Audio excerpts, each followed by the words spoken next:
Di ba? Ready nyo na ang inyong mga ballpen at papel?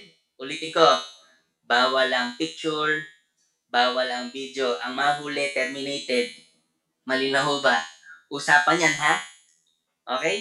Para maimbay pa rin natin siya. Oo. Ha? Apply. Yes So, without further ado, let's all welcome. Bigyan natin ng 1,000,000. Ano ba yan? Mayayaman yan. Ha? Para sa aking mentor, sa ating mentor. Bigyan natin 1,000,000. Milyon! Milyon! Para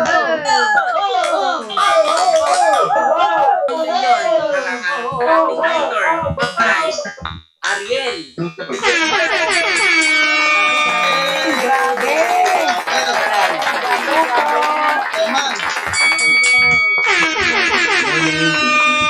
Good morning. Morning, Apply. Morning po.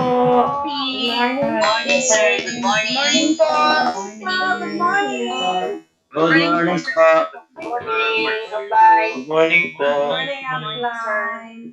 Good morning po. Good morning po. Good morning. Good morning, Apply. Good morning, sir. Nice to meet you. Huwag mo nang batiin. Good morning po. Good morning po. Siya yung Good morning po.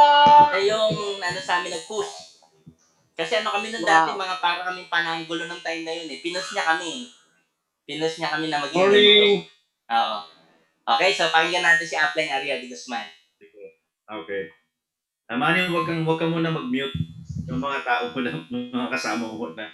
Kaya una muna, Manny, kamusta yung lahat, especially ikaw. It's nice to see you. Hindi na tayo nakikita nung nasa Manila ako, no? So, Oo nga, Apply. anyway, kakabalik ko lang kasi ng Canada just about a couple of months ago. Yeah, I was in Manila since November 2018 up until 2 months ago. Unfortunately, kasi we were stricken by this global pandemic, kaya nabago yung path. I'm a Filipino Canadian right now, so and nag-migrate ako ng US muna in 2009 when I remarried 2011 in Canada. So ang history ko, para kilala niyo ako. Hello, Tita Ting. Kami na lang. Kami ni Manny, kilala kami sa network marketing. Hello, Tita Ting. I was one of his advisor and mentor for business way back. I think that was Focus mo siya. that was 1998, right, Manny? No, 98 pa tayo nagkasama. 98, no? Tama. So yeah, 98. Ako naman, I got involved with this industry since 1996, no? Ang aking pong background is before I got involved, marami din pinagdaanan. Hindi nag-materialize yung aking original na career path, which is in the military. I was a former cadet in the military academy in PMA in Baguio, but so nag-abot pa kami ni Sir Bato de la Rosa ng time ko. He was fourth year, I was first year. But unfortunately, because of the coup d'etat ng time ko, nabalik ako sa civilian life. No, medyo magulong government. So I continued my life outside until I learned how to work on my own while studying. So habang nag-aaral ako, nagtrabaho ako as a personal trainer since ang hobby ko is into fitness. I was in the fitness industry kasi ang pinaka-passion ko before was into bodybuilding. So I was first a fitness mentor. I was first a fitness trainer before becoming a business trainer. And I was there with that industry for about 9 years in total. Nagturo ako sa Manila, sa mga first class na gymnasiums. And then nabigyan ako ng opportunity mag-abroad for a couple of years working for the royal family in Saudi Arabia. My boss was a prince. I was also his personal bodyguard. And after 2 years, doon ako nagsimula sa business. Nakapagputa pa ako ng sarili kong gym business before in San Pablo City, Laguna. And then meron din kaming konting food business, may restaurant. But because of the traditional business, very tough nung panahon ko noon, of competition. I remember yung restaurant namin natapatan kami ng Jollibee tsaka ng McDonald's. So, humina ang business. Nagkaroon din ng competition sa gym business. Nagkaroon ako ng mga kalaban. So I thought of one day finding a better opportunity. So, siguro sa kakadasal ko, after 4 years, nakakita ako ng magandang break sa buhay na hindi ko kalain dahil una-una hindi ko naman linya ang sales. Hindi ko passion ang marketing, no? And siguro sa lahat ng, sabi ko, pinaka-last ko gagawin sa buhay is magsalita sa harapan ng maraming tao. Kaya ko siguro mentor, mag-coach ng tao, in line dun sa hobby ko because I was a personal trainer. Pero since nung time na madali pa yung mga ano ko noon, um, siguro dumating ako sa point na wala akong choice, no? Na kahit hindi ko willing ko linyahin ng isang bagay. Kasi naniniwala ako na pag gusto mo mag-survive sa buhay na to, gusto mong maka-achieve, okay, gusto mong makapag-accomplish ng bagay na makakabuti sa family mo, gagawin mo lahat at hindi ka mamimili ng career. So, ako nung bata ko, nalala ko, pinupush lagi ako sa sales ng parents ko, ng mother ko. Sabi ko, hindi ko hilig yan, pinupush ako for engineering, hindi ko hilig yan, sabi ko. Pero nagbabagong buhay, depende sa needs. And because of that need, in 1996, I remember, nakakita ako ng isang streamer sa San Pablo, Laguna. So, kasi nga yung restaurant namin, humina dahil nataptan kami ng Jollibee while having a coffee in Jollibee. Nakakita ko ng isang streamer, kalagay, business opportunity, earn 30 to 50, no, nakalagay pala mo na nun was ano lang, earn 5, 10 to 15, 20,000 per month, part-time. You know, in 1996, pag kumita ka ng part-time na 50,000, extraordinary yun, ng panahon namin. So sabi ko, sige, walang mawawala pag sisilipin ko. No? Dagdag din yun. So basically, I was only a walk-in. Walang nag-invite sa akin, walang nag-recruit noong time ko. So kayo, sa industry nyo, maswerte kayo dahil may mga tao nag-invite sa inyo. No? So in my time, siguro, kung meron mga responsible na may tao na nag-invite sa akin, siguro guardian angel ko yun. It was really a destiny, no, na hindi ko pinlano sa buhay. So I was just a walk-in at the time, and I remember, ang una kong nakita muna is, oh by the way, nung una muna nakita ko yung streamer, nakikita ako ng 5 to 20 to 30,000 per month, hindi muna ako nag-interesado. Nag-isip muna ako, pero wala na akong choice kasi nakita ko yung malaking lettering doon sa ilalim ng streamer. Nagpakanan nito yung pinaka-mentor naman namin, nag-mentor sa akin.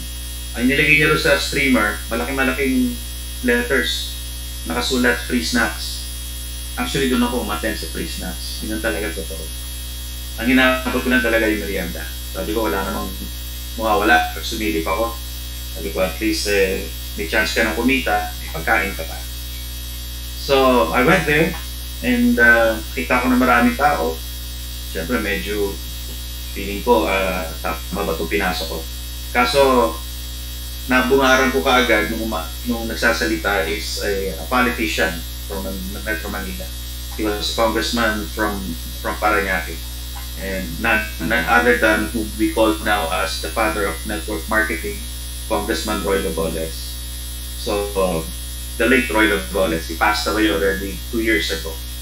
And nakita ko siya nagsasalita at nalala ko yung kabiling-biling niya sinabi kasi late akong dumating closing na siya. Sabi niya, masasabi ko lang sa inyong mga kabataan dito, maghanap kayo ng paraan para mapagnegosyo kayo. Dahil ang magandang buhay daw ay nasa pagnegosyo sa Pilipinas. Mag-business kayo, ay nasabi niya. So, nung narinig ko yon, tapos sabi pa niya doon sa huli, yung mga may edad na rito, kaya mawalan ng pag-asa. Dahil pagsapit sa pagyaman, wala sa edad, yan ay nasa isipan. Sabi niya. It's in the mind, that's what he's saying. And tapos kinento pa niya muna yung founder ng KFC, si Colonel Saunders ng KFC na matanda na nagsimula. And then binildat niya yung speaker namin. Yung speaker namin, ito na yung naging mentor ko.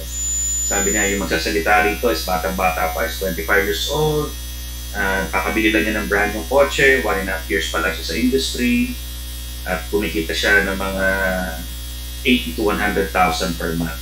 And that was 1996. So if you know the value of that money on that year, it's a lot of money, you know. And hanggang sa tinawag na niya. And this is none other than our late upline, Francis Miguel. Francis was 4 years younger than me, kaya sabi ko sa kanya, kung nagawa niya to, sabi ko, mas kaya ko to dahil mas matured ako sa kanya, 4 years older ako sa kanya. Kasi at the time, I was only 29 years old, no? At the time. So, that was 1996. So, siguro alam niya na kung ano edad ko ngayon. No? So, 1996 siya. And nakinig ako, narinig ko yung mga kwento. To cut the long story short, I was convinced. And sabi ko, kung ano man yung ginawa niya, yun ang pag-aaralan ko. Papaturo ko, papa-mentor ako, and I took note of the only thing that he said that struck me was the concept of humility, swallowing your pride, open your mind, open your heart, and binanggit niya yung concept of sipag at tiyaga. Ako naman, along with my career in the business, to sum it up, ang nakita kong common denominator ng mga taong nagbagong buhay na na-achieve nila yung mga gusto nila are it's basically 5. Ito yung tinatawag na sipag, tiyaga, lakas ng loob, pangarap at dasal. So, paki-take note yung 5 bagay niya, yun ang pinaka-importante lang nakita ko. Sipag, tiyaga, lakas ng loob, pangarap at dasal. Yan, ang nakita ko. Kasi sa panahon to, hindi nakakayanin ng basta sipag at tiyaga lang. Maraming tao masipag at matyaga, pero kung wala kang tapang, wala kang lakas ng loob sa buhay, hindi mo rin makukuha yung mga pangarap mo. Maraming tao ang matyaga, masipag, pero kulang sila sa mental toughness na tinatawag. Kailangan din ng mataas na pangarap. Kasi kahit na anong sipag at tiyaga mo, malakas ang loob mo, pag mababa ang pangarap mo, very menial lang ang mararating mo. So kailangan taasan mo din yung dream mo. I don't know kung ano mang particular dream yan. No? It can be financial achievement, can be a career, a name, a status, or whatever. And most importantly is dasal, yung faith yung tinatawag. No? At dahil sa tagal ko rin sa industry, marami ako nakita na may sipag, may tiyaga, may lakas ng loob at pangarap. Pero alam mo, kahit kumpleto yung 4, pag nawala yung isa, yung dasal, wala rin mangyayari sa buhay natin. Kasi magiging corruptible ang isang tao. No? He will be prone to violating a lot of business ethics, laws, and everything, which can attract, unfortunate events in his life. No? And of course, hindi rin pwede panay din dasal dahil dasal ka nga ng dasal, wala ka namang gagawin, di ka lalabas, di ka kakausap ng tao, wala ka rin ma-achieve. And napakalinaw na sinabi yan ng mga ninuno natin, di ba? Our ancestors, when they would tell us that, alam mo, pagka ang tao na susumikap, no, basta may kasamang panalangin yan, sabi nga, nasa Diyos ang awa, sa tao ang gawa. So, kailangan rin samahan mo talaga ng faith.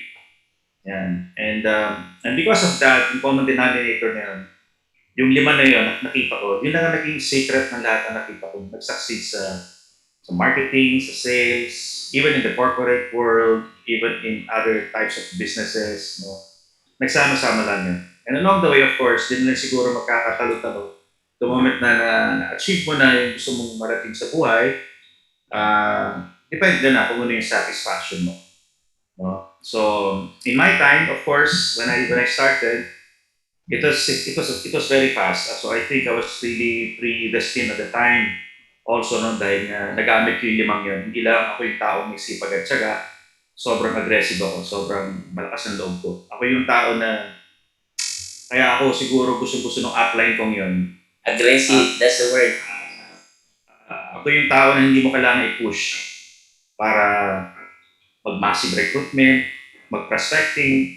Hindi mo na ako kailangan sabihan para mag-one-on-one o mag-OPP o magsalita sa harapan ng mga tao. No? Ako lagi yung nagpipresenta. So wala akong nakitang ibang sikreto dahil in our time, nung naging apply ko yung dating naging yung legend sa networking na who passed away, si Jim Quintanar, no? Siya yung pangalan na nakilala kasi siya yung jeepney driver na nakapag-achieve, the first person to achieve the seven-figure income. And naalala ko yun dahil ako yung pinaka agresibo niya na downline, no, at the time. And ako yung pinaka-unang-unang nag-step up para makonduct ng OPP. So, I joined on a Sunday. I remember, my second meeting was on a Tuesday. Bumalik ang upline ko from Metro Manila because I was from Laguna. And then on Thursday, I was conducting my first OPP already with a crowd of 25 people. Wala akong choice kasi ang mentor ko taga Manila. So, I have to do it on my own. Hindi ako pwede mag-depend, mag-rely sa kanya. And because of that, naalala ko meron kaming hierarchy, may marketing plan kami na sinusunod na. Normally, ang pinaka-kumikita sa amin yung tinatawag na manager level, no? And kasi yun yung kumikita ng initially ng mga 40 to 60 to 80,000. And ang norm is marating mo yon in about 4 or 6 months. The average can be 6 to 8 months. And sabi ko sa mentor ko, I cannot wait for 6 to 8 months kasi pag hindi, yung wife ko baka pumunta ng abroad, baka mag-America. Yun yung, so sabi ko sa mentor ko noon, sa upline ko, si Francis Miguel, na turo mo sa akin lahat ng gagawin. Sabihin mo sa akin kung anong kailangan ko dapat simulan, ilang taong kakusapin ko. And I have an attitude of, pag sinabihan mo akong kumausap ka ng dalawa, dinodoble ko yun. Minsan, itinitriple ko yun. So, sinabihan mo akong talk to 2 people or 3 people, I'll make it 6. Pag sinabihan mo akong mag-one-on-one ka na at least isang tao sa isang araw, ginagawa akong 3 yun. Dapat matuto ka ng mag-OPP sa crowd in about 1 month. So, ginawa ko kagad yun in 1 week. Dapat you'll be able to do NDO in about 3 weeks. In 3 months, I did my first NDO in 3 weeks. So, ako yung tipong always stepping more. Ganyan. And like I said, tama nga si Manny, kanina yung binanggit niya, doon sa line namin, so bali 3 upline ko na bago, ako yung pang-4, ako yung pinaka-una-una nag-conduct ng mga seminars ng the time.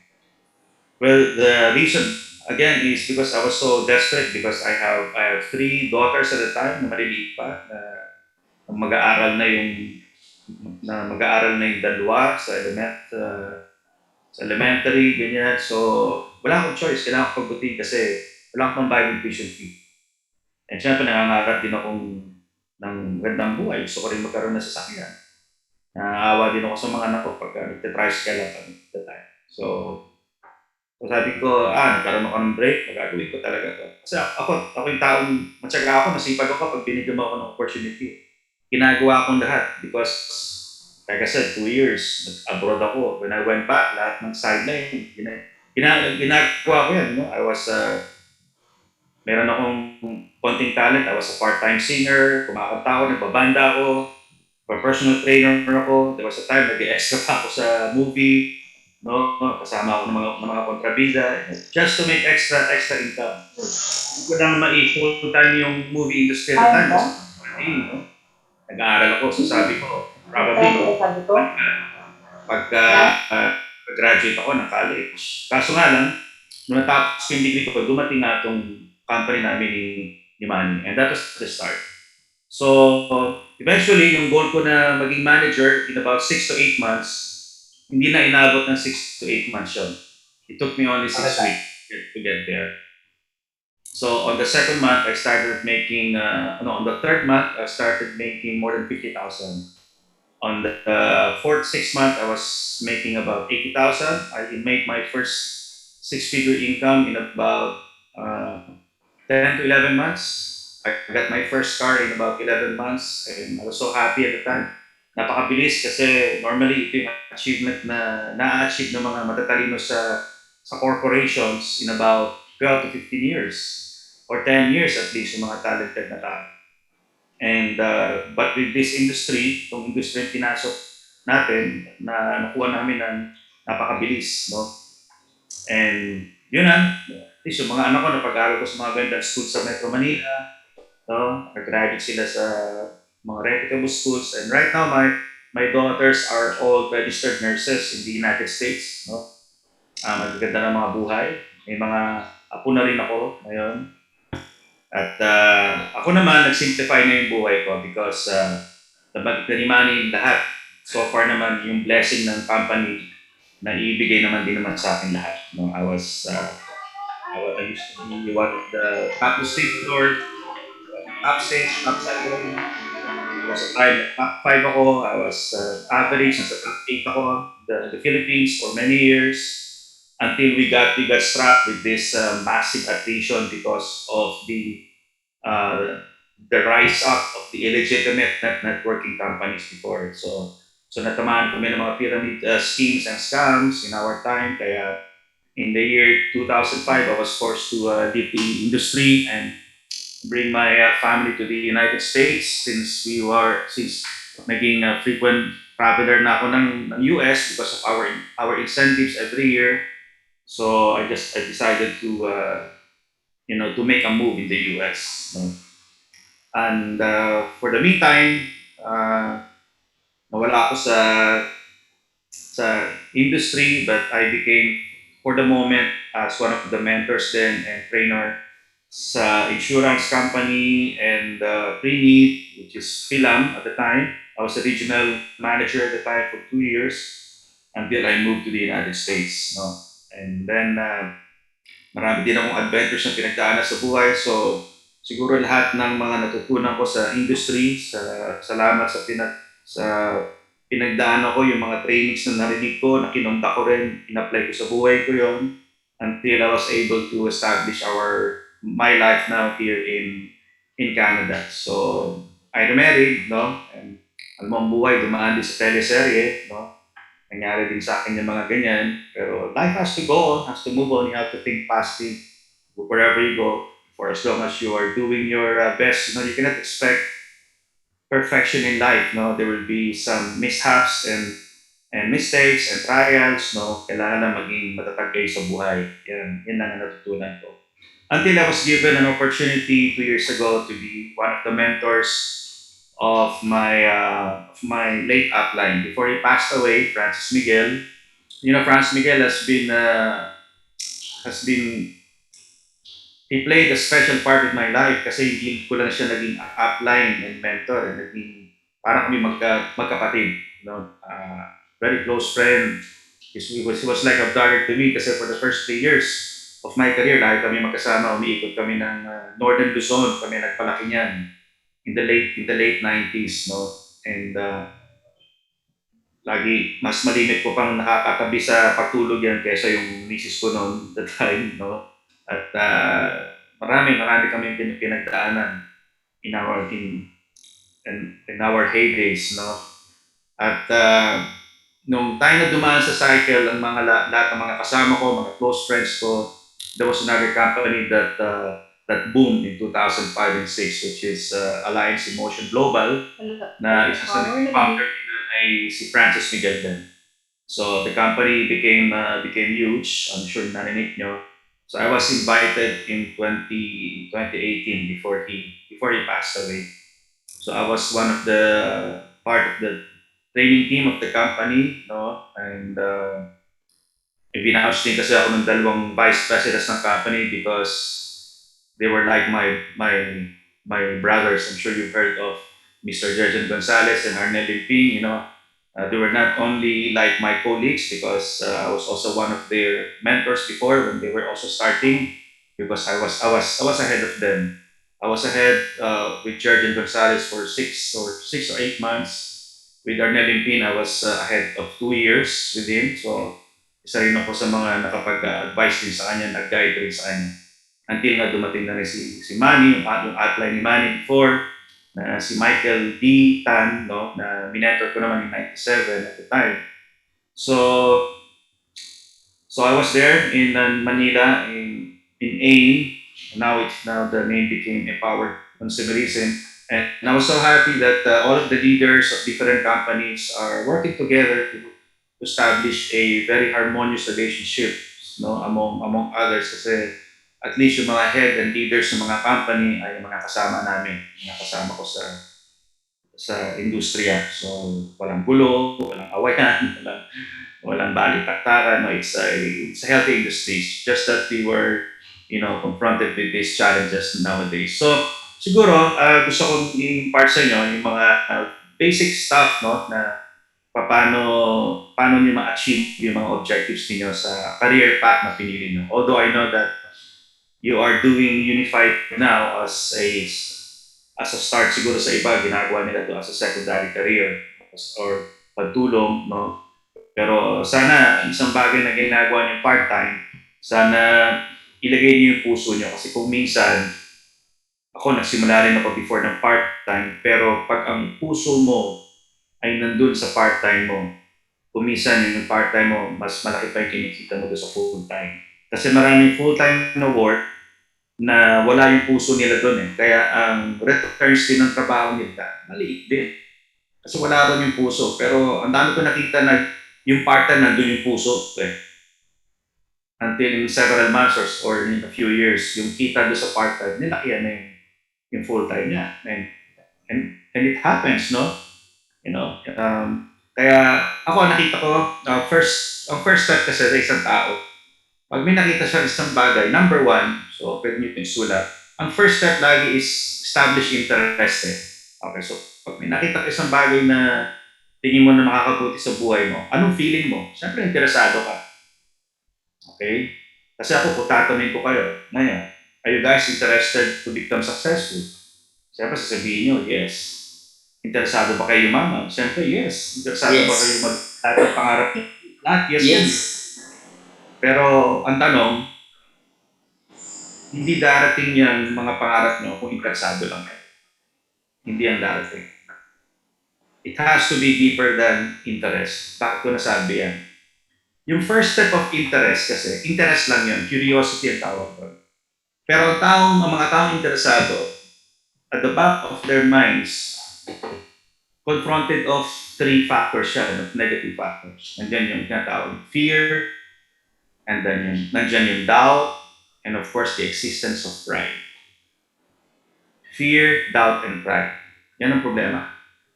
Pero sa buhay naman, yan naman talaga ang blockade. Eh.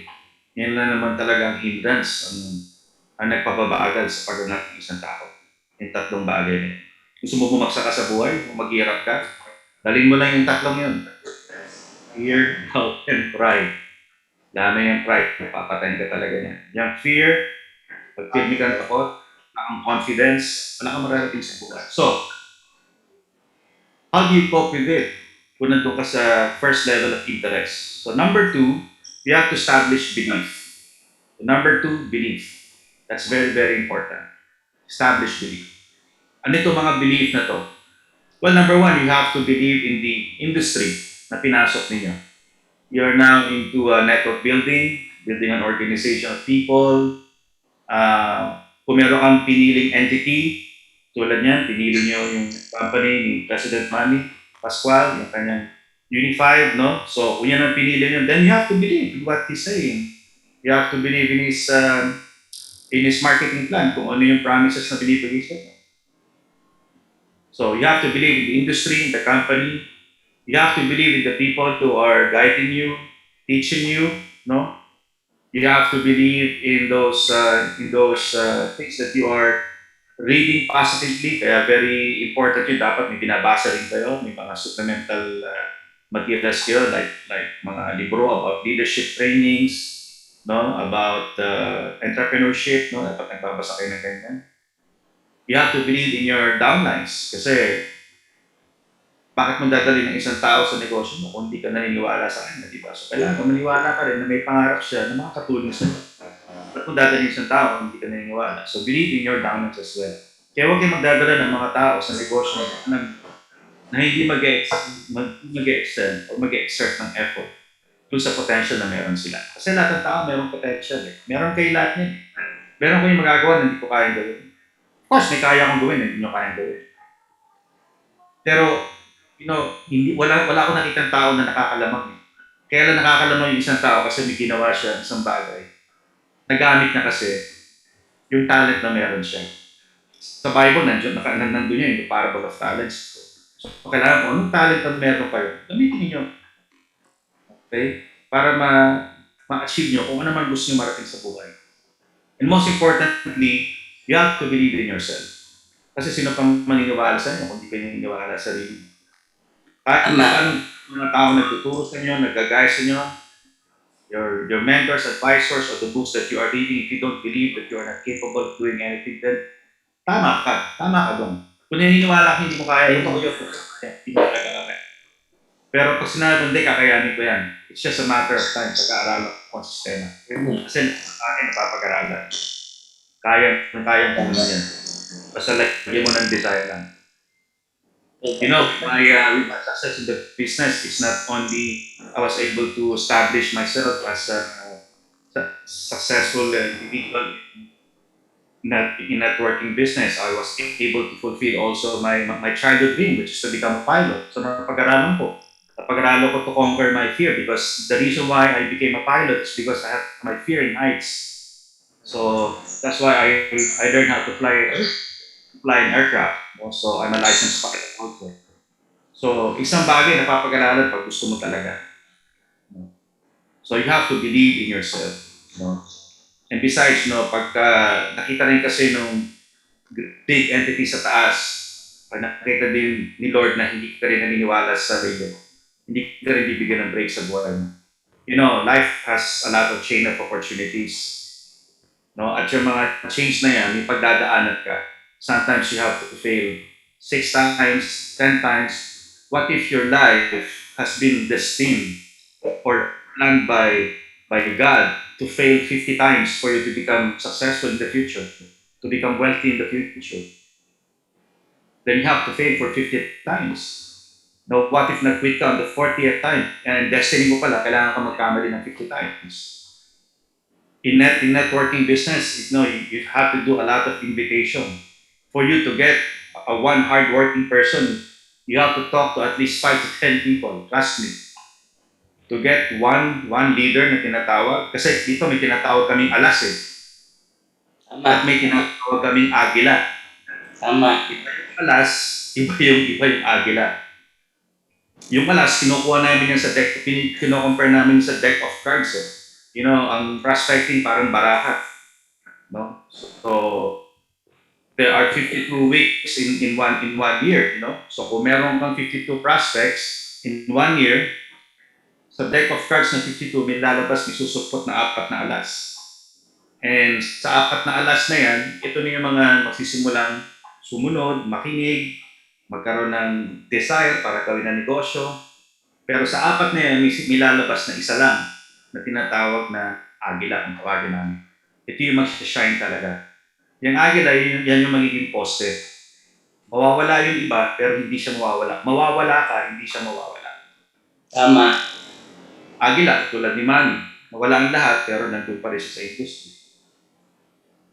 Nawala yung mga ibang kasama namin, pero nandito pa rin kami. Nagme-mentor pa rin kami on our own. No? Ako ngayon, nagme-mentor lang ako ng I just tell story. I'm just a storyteller right now, you know. So basically, kailangan mong hanapin yung mga tama. Hindi lalabas yung taong yan sa 2 o 3 prospect lang. Para makakuha ka ng isang agila, kailangan mo kumuusap ng 50 katao. That will be para makakuha ka naman ng mga tao na magpa-participate, you have to talk to 50 rin para magkaroon ka ng 4 o 5. There's no secret in that. I don't know. I cannot explain. Hindi ko maipaliwanag yan. Bakit ganun? Pero ganun talaga. Kaya that's the reason why hindi lahat ng tao nagtatagal sa industriya. No? Dahil hindi nila kaya yung na. Okay, so let me go back. So you have to establish belief. The first is interest. So to eliminate the subject of fear, doubt, and pride, pasukan nyo ng belief. Believing in yourself, your mentors, in the industry, the company. Sir, bakit kailangan na meron kang belief? Kasi pag meron kang belief sa isang bagay, naniniwala ka na pwede mangyari yan, nasasagot mo yung mga dahilan kung bakit mo gawin ang isang bagay. Bakit kailangan mo siyang gawin? Tama. And to become successful in life, it is not a question of how. Kasi ang how pwede ituro. Kahit sino pwede magturo. Kahit kayo pwede kayo magturo. Bigyan lang kayo ng pamphlet, ng libro, ng manual, pwede kayo magturo. But it will never guarantee na magsasucceed yung individual. Bakit? It's not a question of how, it's a question of why. Hindi mo masasagot yung why, yung mga tinatawag na essence or deep reasons in life, kung meron kang duda sa buhay. So, kailangan alisin nyo muna yung doubt na yan. Kung ano man ang ginagawa nyo, labanan nyo na, alisin nyo na yun. Kasi yun na magpipigil sa inyo. So, pero huwag kayo matakot kung let's say, nakakaramdam kayo. Kasi tao tayo eh. Very, very normally nakakaramdam ko muna ng ganung instinct na nagkasucceed ba ako? Magtutuloy ba to? Magpo-workout ba to sa buhay ko? Sa tingin ko kaya pagka ito ginawa ko, may mararating kaya ako. Well, if it's up to me, it's up to you, you know? But you have to keep on trying, whatever, no? Whatever it takes. Kasi yung desire na yan ang magpapalabas naman ng tinatawag na commitment. So number 4 is commitment. Number 1 is interest, belief. Ito yung mga stages na tinatawag. Stages of a leader. Interest, belief, desire, and desire answers the question why. Pag nasagot mo na yung questions, reasons of why, dun pa lang lalabas yung tinatawag na commitment. So hindi nyo pwedeng kunan ng commitment ang mga business associates ninyo kung hindi pa rin nila nakikita yung dahilan bakit nila ginagawa yan. Tama. The only way for you to get their commitment is for you to be able to assess bakit niya gagawin ito. Kung meron siyang slightest doubt, kasi kung meron kang doubt sa industry, kung may doubt ka sa mga taong nagdala sa iyo, kung may doubt ka sa sarili mo, hindi mo mapapalabas ang commitment ng tao. And there are 3 types of commitment. I will try. Ginawa na marami kong kasama yan. Mga kasama ko pa dati na nagsimula ako, mga medrep, magagaling sa sales, sa insurance, sa real estate. But they never succeeded. Why? Wala silang commitment eh. Kami nang walang alam sa sales, si Manny walang alam sa selling yan before, yung upline niya lalong wala rin alam yon. Pero may tinatawag na commitment eh. Bakit? May mga kanya-kanya kaming dahilan eh. Hindi identical ang mga reasons namin. So you have to find your very own reasons para lumabas yung commitment mo. No? And it can be for the love of the family, it can be for the love of your spouse, your children, your parents, no? Kung sino man yan. Yung I will try, pag yan ang ginamit mo, definitely mag-fail ka.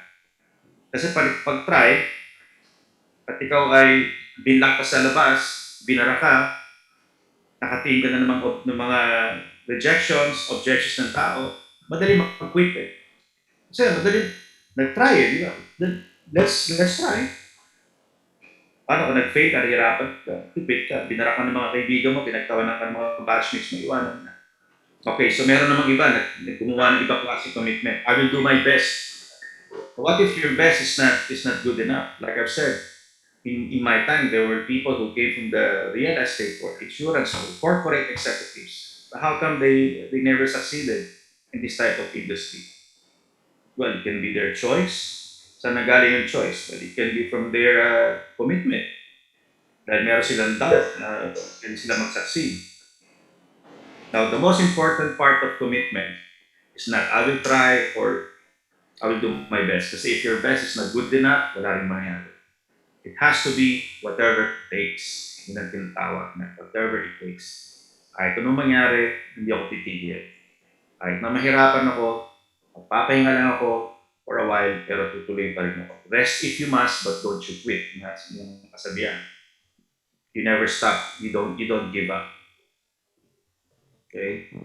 So, again, yung whatever it takes na yan, maselan yan. Hindi lahat ng tao nagagamit yan. Yung phrase na yan. The only way para lumabas yung whatever it takes na yan, like I've said, is if your reasons are deep enough to propel you to go up.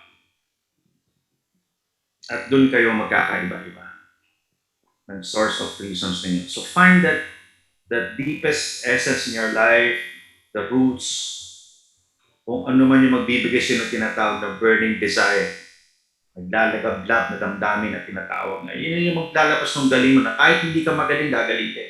Tama eh. Kasi nung nagsimula kami, hindi naman kami magagaling eh. Wala naman magaling sa amin eh. Ang magaling yung company namin. Pero naniniwala ko, ang isang tao, kahit walang gift yan, kahit hindi magaling yan, pero pag nandun nga yung courage na tinatawag, nandun nga yung whatever it takes na feeling, it's not a question of IQ eh. Maybe it's a question of a little of emotional intelligence, but it is more a question of attitude eh. Right attitude. At meron kayo nun lahat, niwala kayo sa akin. Basta't willing kayong magaling-galingan, kahit hindi kayo magaling ha, alam ko hindi kayo magagaling lahat. Tama eh, no? Galing-galingan lang kayo. Kunwari lang magaling kayo. Kunwari lang. Dahil ang tao nagkukunwari na magaling at nagagaling-galingan lang, pag tumagal ng tumagal yan, gagaling at gagaling. Yun ang sabi ko. Tama. Yun yung talaga nakita ko. Kahit anong pag-usapan natin, sports, whatever, competitive arenas, lahat. Yung mga taong hindi nag-give up, na sige lang, tira lang, kaya natin. Yung mga korot talaga yung buksan. Potential nila eh, gumalik kami eh. Sa positive lang dapat ang ginagawa nila. O yung okay gagawa ng hindi tama. Okay? Now, pag lumabas na yung commitment na yan, then it's time for you to do action. That's the time that you have to start prospecting people, doing your format invitation, mastering the skills, the approach, the phrases, the skills, and alam ko, may mga formula na kayo dyan. Paano kayo mag-approach ng prospect, paano na kayo gumawa ng opening. So, madali yun eh. Madali na yung mga skills na yun. Pero ulitin ko, hindi yung gagalingan ng isang tao pag walang commitment. At saan galing ang commitment? Desire. Saan galing ang desire? Belief. Hindi galing sa interest yun. Hindi galing sa curiosity. Okay? So, kailangan palalimin yan. Okay, so, yun ang mga steps lang. Yun ang basic steps ng mga leader. Yun ang mga dadaanan ninyong stages. So, make sure when you are talking to your prospects, i-assess niyo yung tao. Bakit yung isang downline nyo, mabagal, kumilos, matagal ma-develop, hindi binibigyan ng oras, bakit itong isa masipag? Compare niyo anong meron itong masipag kaysa dito sa isa. Hindi nyo mapalabas yung spark, yung fire. It's because, like I've said, hindi mo na-assess it. And remember, you are into a relational business, so you have to establish a relationship first. Hindi pwede laging paninegosyo rin ang usapan niyo. Hindi pwede laging pagkita lagi. Kailangan na maging at ease din yung mga partners nyo sa business. You have to take good care of them, you know. To take good care. Love your downline, but do not fall in love. Okay? Okay. Yan ang isa rin rule, no? So, alagaan niyo yung working relationships na yan. Be very, very professional with them. Now, may tinatawag din naman na ito. So, pag dumating na kayo sa action na yan, okay, may tinatawag na the 4 pillars of success. And the first pillar is make a decision. So, yung decision making na yan, magagaling lang yan. Like I've said, pag mayroon na kayong commitment. So, make a decision. Hindi pwedeng burong sulong. Pag nag-decide kayo, take action. Make a decision. Number 2, take action. And when you take action, you have to analyze the results. Ang results, dalawa lang naman yun, good or bad. Pagka good, well, take note. Pagka bad, take note din. But do not expect na yung approach nyo sa good is applicable yun sa lahat. Kasi iba't iba ang taong kausap niyo. Right now, you guys will be dealing with a lot of prospects online, so hindi pwede yung approach mo sa kausap mo kahapon is mag-work out sa kausap mo ngayon. Kasi ibang entity na yan. So, iba yung attitude niyan, iba yung culture niyan, iba ang needs niyan. So, kapain nyo rin, syempre. So, kailangan talaga i-form nyo yung tao. Meron kami tinatawag na form. FORM. Family, occupation, recreation, and message. So, you have to profile the person. Kasi hindi kayo pwedeng tira kayo ng tira ng profit do sa tao, malaking pera, malaking kitain, magkaka-coaching ganito. Hindi mo lang, baka mas maganda pa. maganda pa pala ang kotse nun sa apply nyo, di ba? So, hindi pwedeng panay pera lang pinupush nyo dahil hindi naman lahat ng tao motivated sa pera. Ako, right now, at my stage right now, I'm not driven up by money. Kasi kung pera ang gusto ko, mag-stay ako sa Pilipinas.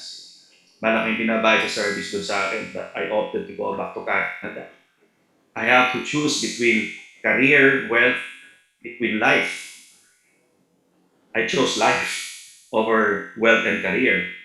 Wealth and career is in the Philippines for me, but I chose life, so I chose life. So that's why I went back to Canada. Kasi may mga securities kasi kami rito. So, pipiliin nyo, pagka meron kayong ina-approach sa tao, apain yung needs ng tao. See the family background, alamin yung occupation, kano kinikita, tignan nyo yung mga recreational activity para malaman nyo kung ano yung status na pamumuhay meron siya. Mahirap ba to, middle class, mayaman ba, no? So pag nalaman mo na nagdo-double job, alam mo, kailangan nila ng extra income. Pag nalaman mo na ang lifestyle niya, nag-scuba diving, nag-golf, alam mo, may kaya. So, paano mo siya approach? No? And so, you have to get the message. So, kailangan talaga, you have to build yung tinatawag na rapport kung may kausap mo yung tao. Okay, so, make a decision, take action, analyze results. So, yan ang difference kasi, yung mga athletes, no? Ang mga athletes, kaya may mga nagcha-champion, nagiging loser, may nagiging champion. Kasi ang mga athletes kasi, when they lose, no, they don't quit. They would analyze bakit sila natalo.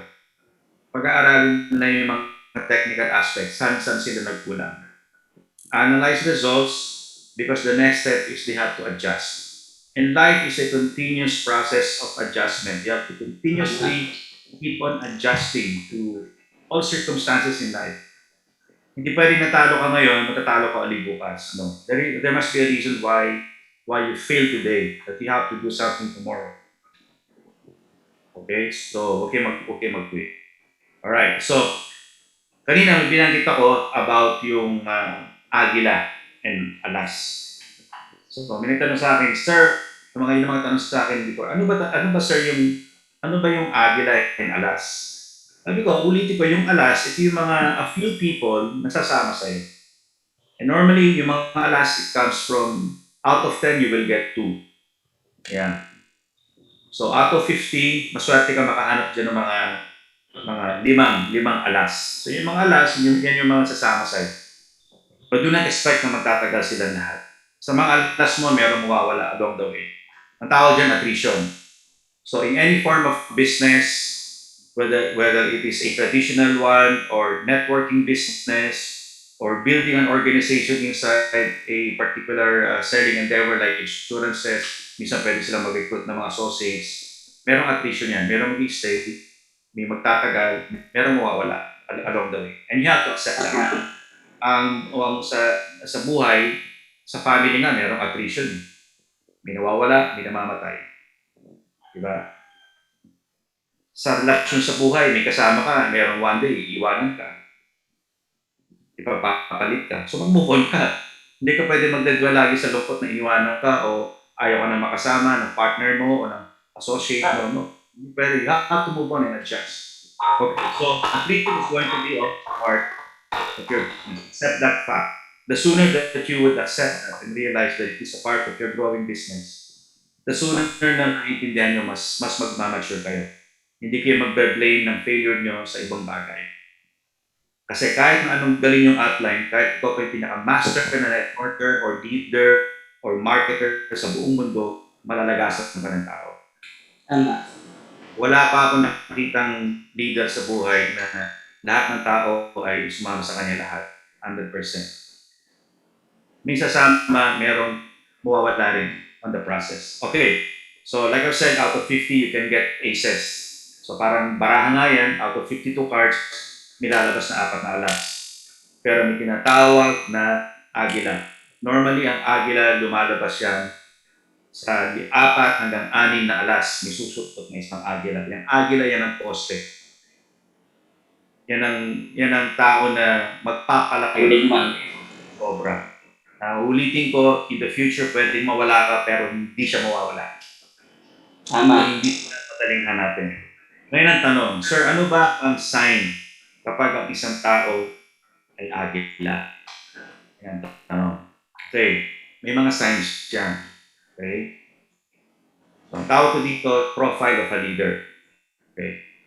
Number one, ang sign ng isang agila. Meron silang tinatawag na communication skills. That's number one. So, ang tanong ng tao, so sir, kailangan po ba kukunin kong tao yung mga magaling magsalita, magaling sa sales, magaling mag-sales talk? Sabi ko hindi. Pag sinabing communication skills, ito yung mga tao na pag kinausap mo, may sense, may laman. Have you ever experienced na kumusap na kayo ng tao na mataas ang pinag-aralan pero pag kinausap ninyo parang walang kwentang kausap? Ang daming ganun. Pero meron kayo may encounter sa labas that, they lack education, they never went to higher form of schooling, pero pag kinausap ninyo, you feel like pwede siyang pumandidato sa politics in the future. Kaya nga in-embrace ng mga tao si Isko Moreno sa Pilipinas eh. He never had, huge schooling background before. Pero when he talks really like a leader. Well, of course, alam natin na he was also trained in networking business kasi nag-private living siya dati. Nag-came global siya before. Alam niya ang multi-level. So, na-expose din siya sa mga leaders talaga. Sa politics and everything. So, ito yung mga tao na they can talk deeply, with sense. So, kung ikaw yung tao na pagkausap ka is wala kang sense, baguhin mo na yon. I-train mo na yung sarili mo. Read books, expose yourself to people where you will grow, no, maturely. Mas maganda mga kausap mo yung mas matatalino sa'yo, minsan mas magaling sa'yo, kesa ikaw lagi yung magaling. Kasi kung ikaw lagi yung magaling, wala kang matututunan. So kailangan, kung talagang wala kang makita na makausap na mas magaling sa'yo, manood kayo ng mga talks, mga talk shows, manood kayo ng mga trainings and seminars, leadership trainings sa mga online. Right now, pastoral talks. Ako, I love listening at times, no, sa mga ganyan. Mga favorite pastors din ako na pinapakinggan. I was so fortunate that aside from my mentors in the business, I was also exposed to great authors live. No, I've undergone training with John Maxwell, with Tom Hopkins, and here I was a part of the World Financial Group. No, I was also an upline here. May ginawa kami na networking dito kasi financial advisor kami. And of course, yung pinaka-mentor namin before in the whole industry all over the world, his name is Eddie Chai. His name is legendary in this industry. So, nag-contribute yun sa atin. So, number one, kailangan talaga may communication skills. If you don't have that, you have to try to develop that. Hindi kailangan maging Inglesero kayo or what. Even kahit if you talk plain Filipino, just make sure that you are talking with sense. Number two, as a leader, kailangan may leadership skills. Pag sinabing leadership skills, ito yung mga tao na they are capable of handling people, small group of people. Ito yung, makikita mo yung sign sa barkada na yun, sa batchmates nyo. Pag nagsama-sama kayo, ito lagi yung bangka, nakikita mo. Ito yung laging assignment, ito yung laging nagpo-hold. Yan yung mga born leader na tinatawag. Well, may mga taong born leader talaga. Pero may mga tao naman na tinatawag na responsible people. Some people are born to become boss, some people are born to become leaders. Now, the concept of networking is to become your own boss, no? Pero there are two kinds of boss kasi. May boss na nagko-command, nagmamando, nag-uutos. Hindi nyo pwedeng gawin yun sa network marketing. Ibang type of boss ang ginagamit dito. Ang way of pagiging boss is to become a leader. So you don't command. You have to lead by example. You have to be at the front. Kailangan kayo yung nakikita sa harap. Hindi kayo yung nasa likod, kayo yung nasa harap. So, alamin nyo sa mga kilala nyo sa labas, o kung may kausap kayong tao, meron kayang leadership ability ito. Para itong taong ito ay maging candidate ko as one of my eagles. So, tawag dyan is leadership attributes. Number 3, tinatawag na Optimism, optimistic, or optimism. Ibig sabihin, ito yung mga tao na tinitingnan yung maganda lagi sa buhay. Well, dalawang klase lang kasi ang tao eh. Pagka, may tao na pag mayroong problema, hinahanapan niya ng solusyon. May tao na pag binigyan mo ng solusyon, hinahanapan niya ng problema. So, Yun ano yan. yun? May iba yung tao na pag binigyan ng solusyon, may problema. Okay ba yung tao pag may problema, may solusyon. So, ang sign ng mga taong optimistic and very, very positive, yung mga tao na may solution agad. Correct. PDP, no? Positive mental attitude. So, this is one of the greatest quality ng isang leader, optimism. So, if you guys, you think you're lacking in this Hindi department, problema, solution na then you have to improve it. You really have to improve it. Okay? Number 4, work ethics, tinatawag. Correct. Having work ethics, yun yung tinatawag na work integrity. Actually, ito yung mga nakikita mo sa mga malalaking company na alam mo yung binibigyan nila talaga ng 10 years, binibigyan nila ng 20 years, nagkakaroon sila ng mga loyalty awards, no? So, ang tawag dyan, work ethics yan. No? Yung tao na willing talaga magpakamatay sa trabaho. Willing niya magpakamatay sa boss, whatever, no? Talagang gagawin niya talaga ang lahat sa isang bagay. Okay, integrity of work. Imagine nyo yung tao yun sa isang company na talagang willing niya ibigay yung buhay niya. What if madala niyo sa negosyo? Wow, di ba? Hindi ka talaga niya iiwanan. Kwente mo, di ba? Okay, so yan, isang quality, yung work ethics.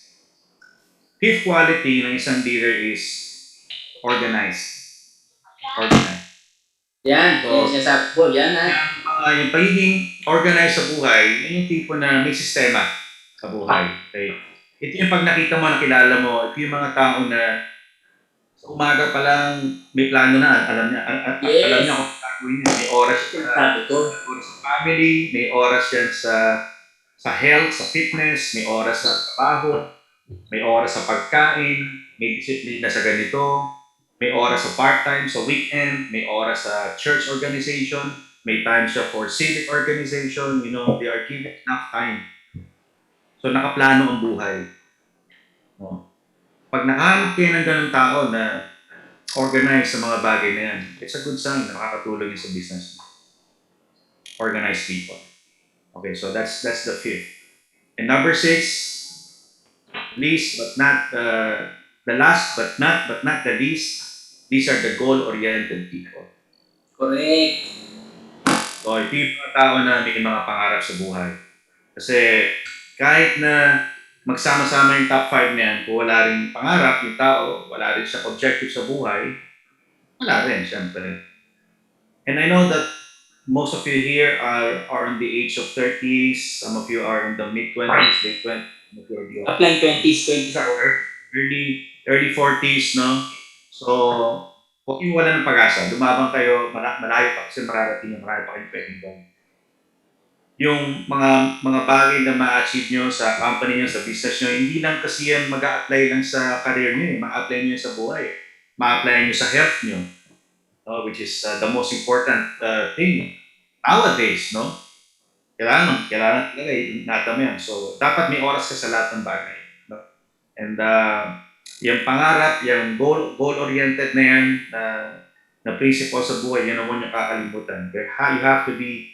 You have to focus on that, always stay focused. At hindi kasi pwede marami kayong part-time. So, kunwari, ginawa nyo ng part-time itong unified ngayon, mag-focus na kayo sa part-time. Ito kasi, you cannot chase two rabbits at the same time. If you chase two rabbits, mawawala yan. Mamimili lang kayo. Hindi pwede, meron kayo niyan, meron kayo insurance, may estate pa kayo. Hindi pwede, mamili kayo. Yan. Kung talagang hindi nyo muna pwedeng bitawan yung employment nyo because it's paying the bills, okay lang yan, keep nyo. Pero pagbutiin nyo na to kasi pinili nyo na itong negosyo nito na gawin niyo. Unless in the future, na-prosper kayo, you start making a lot of money, and then you guys decided to to be on your own as an investor in the future, why not? Diba? Puntahan nyo yun, yung ganung buhay. No? Invest a little sa mga bagay. Ako nga, nag-invest ako ng lupa sa Bohol. Eh. Ang problema ko, hindi ko ngayon makuha yung pera ko dito kasi nag-COVID. No? Pero at least may investment ako na nailagay doon. Kahit konti dito, yung mga investment din kami. Konti lang na magsisecure sa amin in the future. Kaya yun ang i-achieve niyo sa buhay na kahit anong mangyari, manalo matalo, hindi kayo mawawala ng pangarap sa buhay. Kasi pangarap yan, inyo na yun. Okay, so whether your aim again is career or relationship or family, I know that you guys are all doing it for the benefit of the family. Kaya pagbutihin nyo, alagaan nyo itong negosyo binigay sa inyo.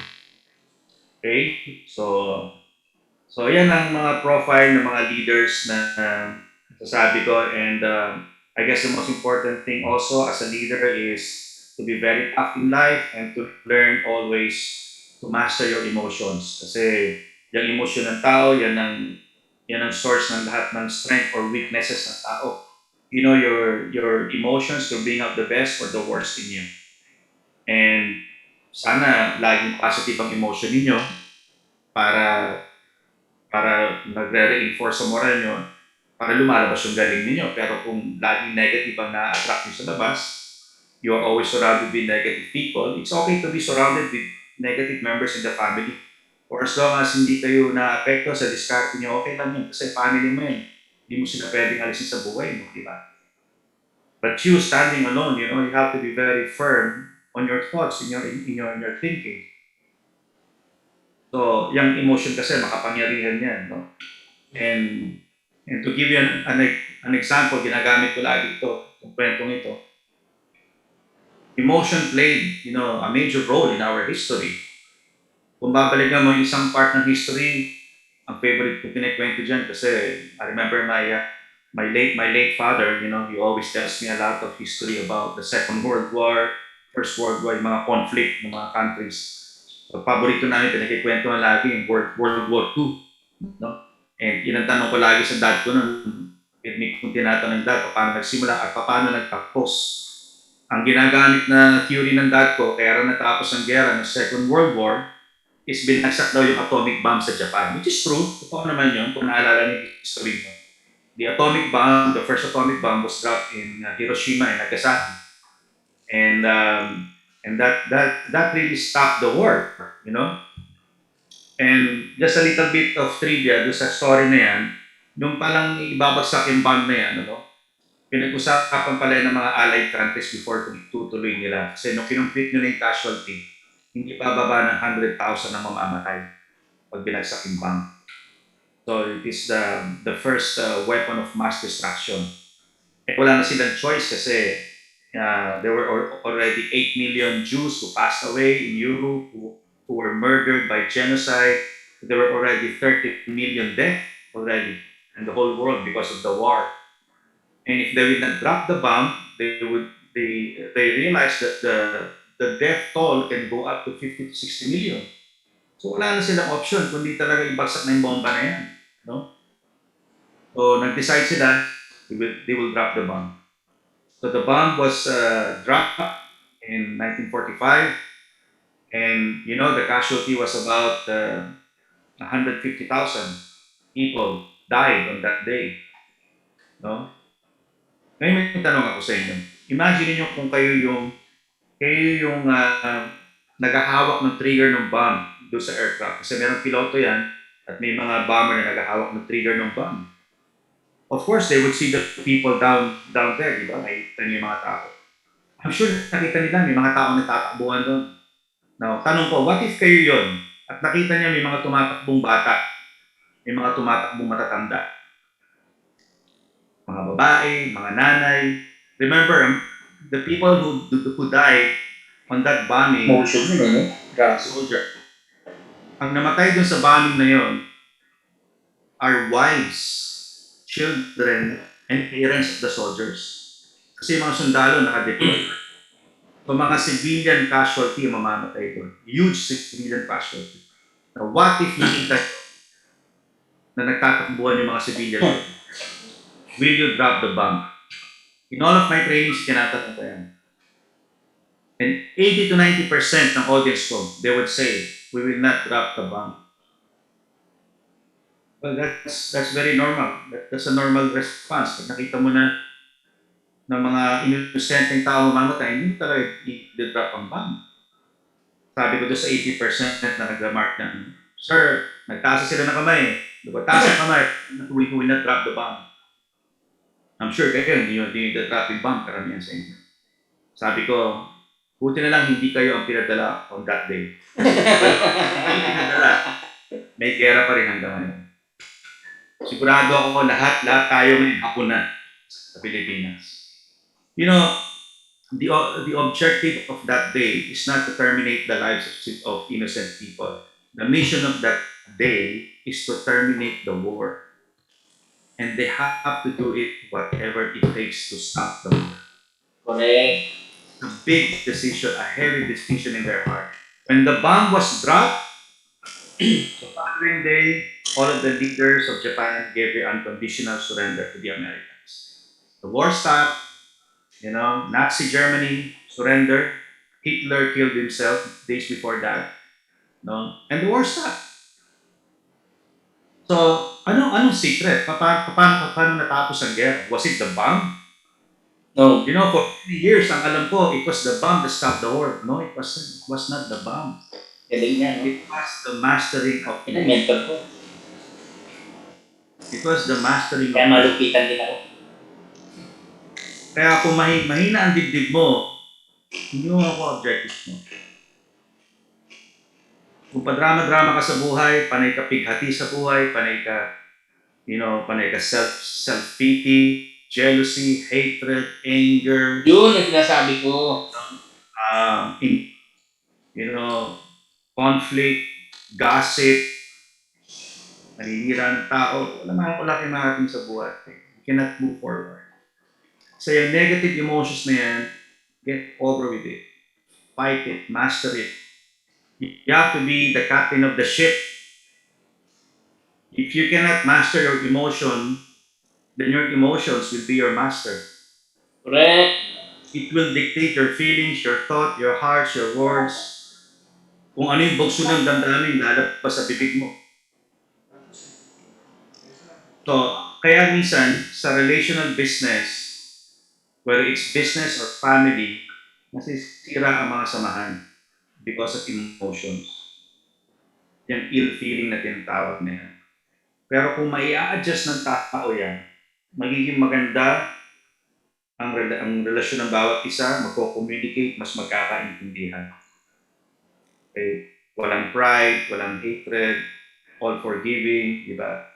But again, you have to be very tough in making decisions in life. Correct. Because it's going to be a test of your character. And like I said, success in life is not just all money. It's not just all wealth and power. People are saying, what is the purpose of this COVID-19? Bakit dumating itong COVID-19? There must be a reason behind it. Because people nowadays, they tend to become selfish, they tend to become greedy in terms of power or wealth or recognition, I think the purpose of this is for us to readjust our thoughts, our vision, and start to be, all giving to people, to be sharing a lot of things, no? Hindi man ito sa pera, hindi man ito sa material na bagay, pero ano pwede mong i-impart sa tao? Para mag-impart ka ng changes ng isang tao, ng isang grupo, for the better good of humanity. Because we have a responsibility towards other people that we cannot keep something good. Hindi natin pwedeng i-hoard na sa atin. Kung magbabatamo tayo of selfishness because of our negative emotions, then the world will not be healthy. But we are still here. Lahat tayo masigla pa, malakas, in good health, may trabaho kayo. So it's a good sign, no? We're still given a chance. So look at the things that you have right now, not on the things that you do not have. Learn to count your blessings. Isa yan sa mga i-share ko sa inyo. Okay? Marami ding nagawang maganda itong pandemic na to be honest. Correct. Tao ang naging resilient, naging maparaan sa buhay, mas lumabas yung galing nila, and mas nakita yung character nila sa pagtulong sa ibang tao, okay? Mas naging humble sila, nag-reflect sila, at ang pinaka-importante na nakita ko, marami ang lumapit sa Diyos ngayon. Correct. Marami ang atheist na, ang nag-adapt na, nag-adjust na. Now they are, they're starting to believe nowadays. I've seen a lot of videos and comments in the YouTube na former atheists sila, but because of this, they started to realize, the power of prayer. Sabi nila, wow, I used to laugh at the Bible. Now I realize that all of those prophecies in the Holy Scripture of the Christians are true. It's happening. So I'm not saying that the end of days is coming. No, it's not. No, I'm not saying that. But we can never tell, no? Kaya ako sa akin, I'm not really a very religious person. I'm just a realistic person. So kung ano man yung merong remaining time sa buhay natin ngayon, make the most out of it.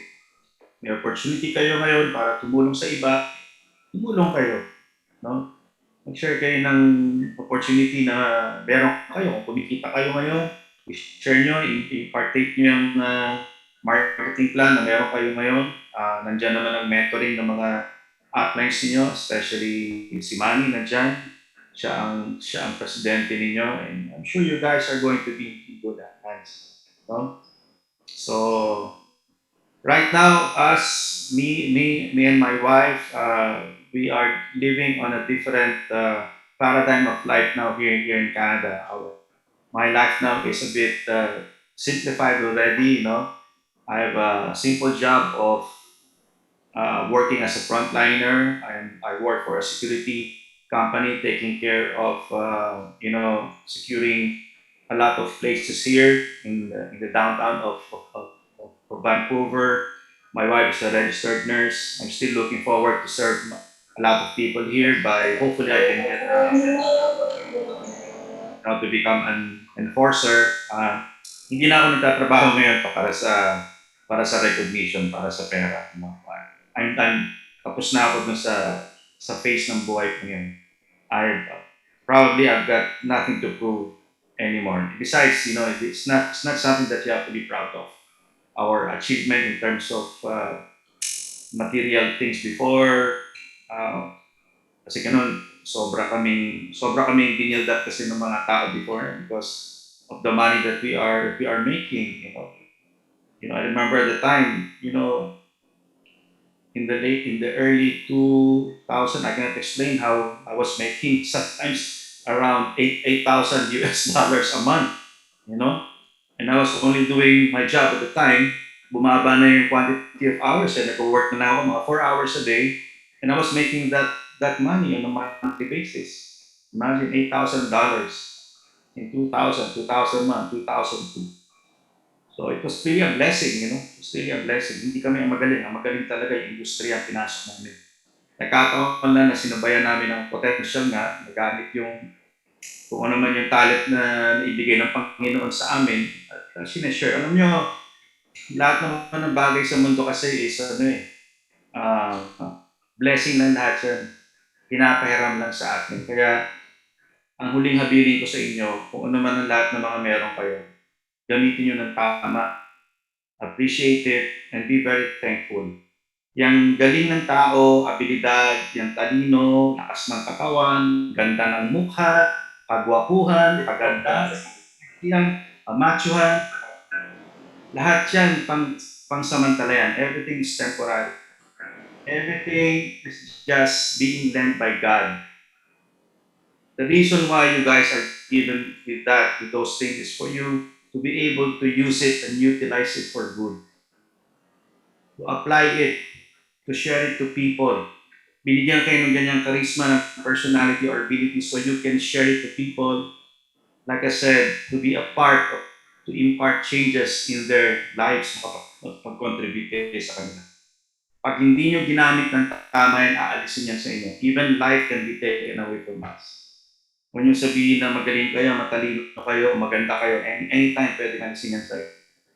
Correct. So basically, I'm just talking with experience in life that I have seen because I've seen people go up in the ladders of success and I've seen them, go down as well. So I've seen people who have spoiled all the richness, um, all the clamor of people. So, gamitin sa kabutihan. Pagbutihin nyo lahat yan. Dahil yan ay may dahilan ba't yung binalisan. Use it for a good reason.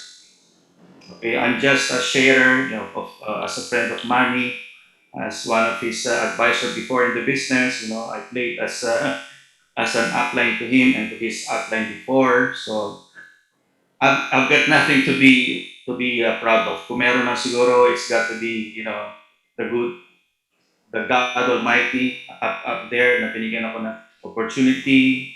The founder of networking in that time was Roy the Goleses, and my friend who passed away, who guided me with the basic stuff, who is Francis Miguel, and I thank always my colleagues because we have worked as one strong team during the 90s. Kaya nagpapasalamat kami na ang industriya ay lumaki sa Pilipinas, sa buong Asia, nakilala ang Pilipinas sa network marketing. Sana wag lang tayo makilala sa COVID-19 ha. Sana makilala din tayo sa networking business. Okay? Kasi nakakaraw tayo sa COVID-19 money eh. So, before kasi kilala ang Philippines, no? Every time we travel to US before, pag in-award ng Philippines, we're number 2, we're number 1 in Asia before, and I know na babalik yun ulit. And maraming companies ngayon ang lumalabas sa Philippines na tumutulong sa mga tao, sana magtulungan, huwag magsisiraan, and yun, be a good a mentor of good information about this industry. Kasi marami pa kayo matutuhan with your experiences na dadaan dyan. So huwag kayo matakot sa mistakes up ahead. Kailangan talagang magkamali kayo kasi lumilipat na kayo sa kabilang quadrante. No? Kung naalala niyo yung libro ni Robert Kiyosaki, yung cash flow quadrant, I don't know if you still remember that. So if you're looking at me right now, meron ka quadrant, no, sa left quadrant, andyan yung employment, no, self-employed, business and investor. So nilalagay na kayo sa kabila, nilalagay na kayo sa businessman to become an investor in the future. So ano ba ang pagkakaiba niya? Magkaiba ang mindset na nasa left at nasa right quadrant. And the reason why ang mga tao ay natatakot sila pumasok sa business is because it's a different mindset kasi yan. Sa employment or self-employed kasi, mga sigurista kasi yan. Takot sila magkamali. Kasi yun ang nature ng work nila. Ako, aminado ako, ako ngayon, as a frontliner, may mga boss kami. So, hindi ko pwede magkamali. Hanggat maaari, tama ang ginagawa ko. So, it's a different paradigm from my world before as a businessman in the Philippines, no? Pero I have to adjust so I can help the community. It's a different world, no? Pero ang negosyo kasi iba eh. Ang negosyo is parang sports. Yan ang similarity ng mga athletes sa mga entrepreneurs. Kaya mga athletes, mabilis din yumaman. Kasi ang sports sa business, ang entrepreneurship, isa yan. The more na nagkakamali ka, the more kang natututo. The more ka na natututo, the more na gumagaling ka. Sa paradigm ng mga people with masters and boss, hindi mo pwedeng gawin yun. Kasi pag nagkamali ka, you can lose your work, you can lose your job.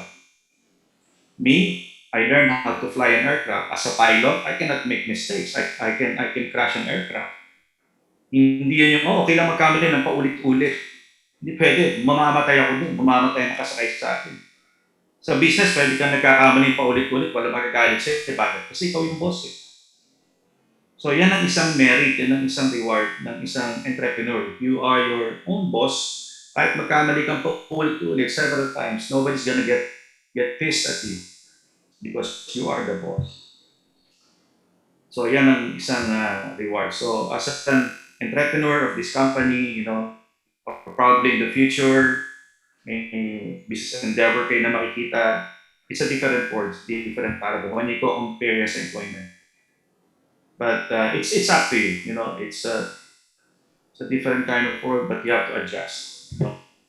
So in short, whatever you guys are doing, if you love what you're doing, just put your heart on it, lagyan nyo ng passion, and lagyan nyo rin ng sense of purpose because you're not doing this just to reward yourself, just to live a happy life. You know, you have also responsibility to make other people happy as well. At mas magiging meaningful, mas magiging masaya ang buhay kapag tayo ay tumutulong din sa iba. Okay? So, Ani, for the meantime, yan lang ang masashare ko sa inyo ngayon. Pero kung meron silang questions sa akin, pwede pa sila Okay sila. Um, Apply, thank you talaga. Grabe, no? Actually, thank you talaga kasi gusto ko ma-meet ka nila talaga dati pa. No? Kaya lang yung time, tsaka yung situation. Buti nga napagbigyan mo na ako. May mga question ba kayo i-apply? Meron ba gusto magtanong? Ha? God bless po. Thank you. Thank you sa learning. Sino may matanong ba? May mga tanong? Sino may tanong? Baka may ganun gusto magtanong. Basta wag mo propose sa fake news, di ba? Oo, ano na to yung rules natin Maano yan, baka ma-offend yung mga kasama ko doon sa kabila. Oo. Basically, nag-ano lang ako sa inyo, nag-advise din naman ako sa inyo. Yan. Siyempre, May tanong ba kayo? Meron ba may tanong? if you have any few questions to ask me, okay lang, okay, Maya. Chimmy. May ba si Chimmy? Chimmy, tanong ka ba, Chim? Yeah. Ha? Si Albert, Marty, Nor, Pipi. Yan, mga leaders. Yan, Wala yung mga naman, leaders. Bex. Wala. Sa akin tanong. Complete package kasi offline. Power ka talaga. The best. Napakagaling po. Napakagaling. Okay, salamat. The best. Best na best kami lahat. In the future, kayo naman ang mag-share ng ibang tao. At, Ay, apply na rin. Oh. hello. Upline Ariel, di Guzman, Upline, salamat. Yeah, welcome. Thank you, apply. Si Edmond yun, offline. Ariel, si Edmond. Si Edmond ba yun? Si Edmond. Si Buboy, Tibayan. Thank you. Teka, di ko. Thank you. I apply. Kita lahat yung mga I thought, I miss you, apply. ayun, si Edmond, kamusta ka na? Yes, mabuti po, apply. Kunti lang yung vehicles mo See you soon. See you, yeah. Thanks, Upline. Thank you po. Yeah. Hope everything is okay there sa Pinas. That's May apply na daw. Nung part ang nakwento sa kanila, hindi lang ako kaya kinukulit kita sa skate na mag-talk. Kasi tinatanong nila yung sino ba mga mentor ko, ikaw naman talaga yung isa doon talaga nag-groom. Yung kinukwento ko na diba kanina na kahit nag-gym ka, nandun lang kami, nakatambay lang kami. Tatanong kasi part ng culture kasi yun, yung sinishare din namin yung ginawa namin. Hindi kami naglilihim. Kasi pag naglihim ka kasi ng mga magagandang practice mo and work sa'yo, hindi ka magiging happy, hindi ka mabe-bless mo. Maganda kasi na-share mo sa iba para magtuturing sila.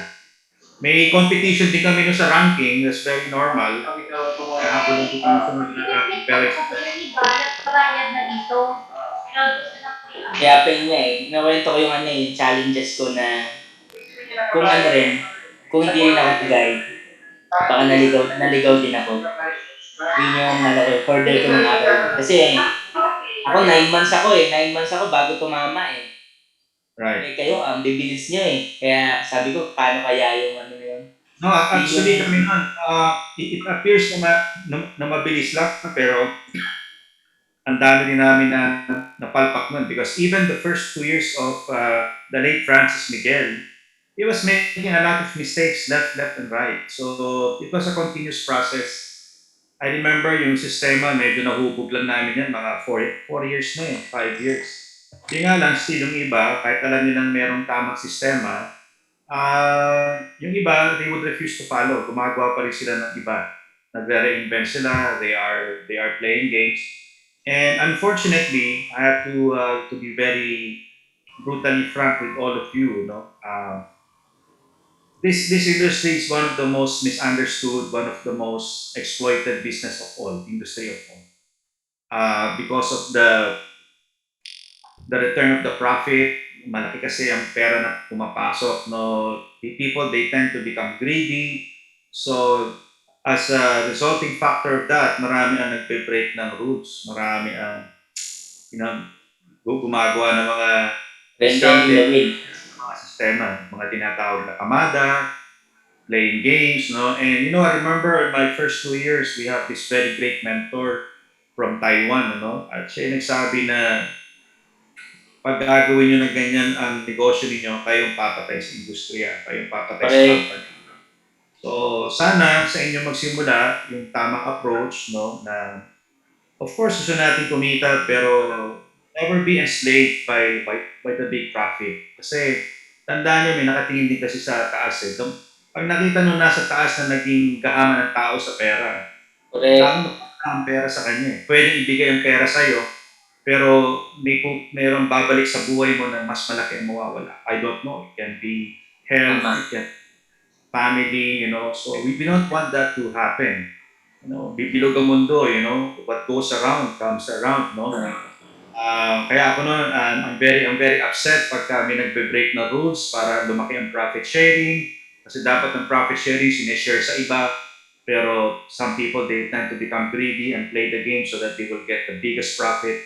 Mawawala ng profit yung iba. Ako, pinaglalaban ko yung mga ganyan mga bagay. So, siguro pagsabi sa ganyan talagang maprinsipyo ako. At yun nga, pag dumating ang success sa inyo, marami kasing pitfall din ang networking. Huwag kayo magbibisyo, no?